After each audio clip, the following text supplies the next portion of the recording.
Merhaba, ben Cihat Emanet.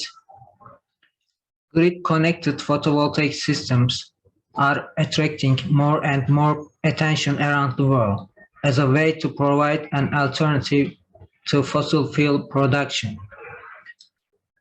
I will give more detailed information about it in the next slides. In short, we can say that solar panels are connected to the grid. For instance, in Malaysia, the photovoltaic technology is the most popular technology selected in the tariff guarantee program. It's not just solar energy anyway. In recent years, we can say that the interest in renewable energy has increased with the climate crisis. Whatever the size and capacity of photovoltaic systems, the ultimate goal is to achieve the highest efficiency because this provides the fastest return on investment. Return on investment or return on costs is a ratio between net income and investment. The way to achieve the highest efficiency is through a good design. Many ways have been developed to achieve this design. In this experiment, the aim is to develop a simple formula that calculates the efficiency of the grid-connected photovoltaic system and optimum sizing of photovoltaic array power according to inverter capacity has been made. To do this, two grid-connected photovoltaic systems were installed and their data analyzed.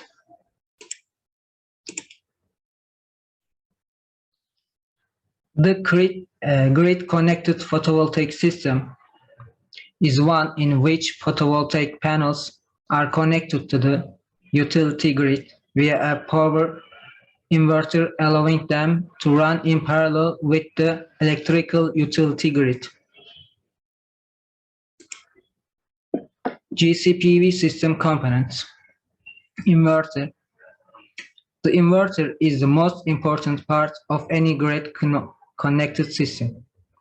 The inverter draws as much direct current electricity as possible from the PV array and converts it to the utility alternating current electricity at the correct voltage and frequency to feed into the grid or feed domestic loads. Electricity meter. The electricity meter is used to record the flow of electricity. AC breaker, panel, and fuses. It is a normal type fuse box. Grid-connected and stand-alone solar power systems. GCPV is the system that works with the local electricity utility grid, so that when the solar panels produce more solar energy than the house uses, the excess power is fed into the grid. With a GCPV system, when more power is needed than the house's solar panels produce, the balance of electricity is provided by the grid. In a stand-alone solar system, the solar panels are not connected to a grid, but are instead used to charge a series of batteries. These batteries store the power produced by the solar panels and then get their electricity from these batteries. The research system has two GCPV solar panels. One of them is monocrystalline and the other one is polycrystalline. The difference between monocrystalline and polycrystalline solar panels are, while polycrystalline panels have blue cells consist of numerous silicon crystals, monocrystalline panels have black cells made of one crystal. Also, while the polycrystalline panels are less efficient, they are also less costly than the monocrystalline panels. Also, the research system has installed on the top of a carport, which has a 4 meter high from the ground, and 10 degrees slope horizontal. The monitoring system of the research logs the data of solar irradiance and the temperature of the ambient and GCPV system current, system power, system energy, and the temperature of the module. In the equation 1, expected yield is calculated by array power multiplying peaks an hour, multiplying the multiple coefficients, and temperature difference of the cells and the ambient. With these two equations, it is expected to be able to predict the yield and instantaneous power. Also, these two equations can also be used for explaining change during the system's operation and while having ability to further modify for unexpected situations. Hello, I am Cihat Öztürk. I would like to share with you the results of the experiment and our conclusions. First of all, the main aim of the study is to test the model created to predict the efficiency of solar panels. The first of the most important parameters in the produced model is the daily average irradiance values for 1 month seen in the graph. It is seen that these values vary between 7.36 kWh and 2.12 kWh per square meter per day. Another important parameter for this model is the panel surface temperatures, which change in relation to the ambient temperatures of the panels.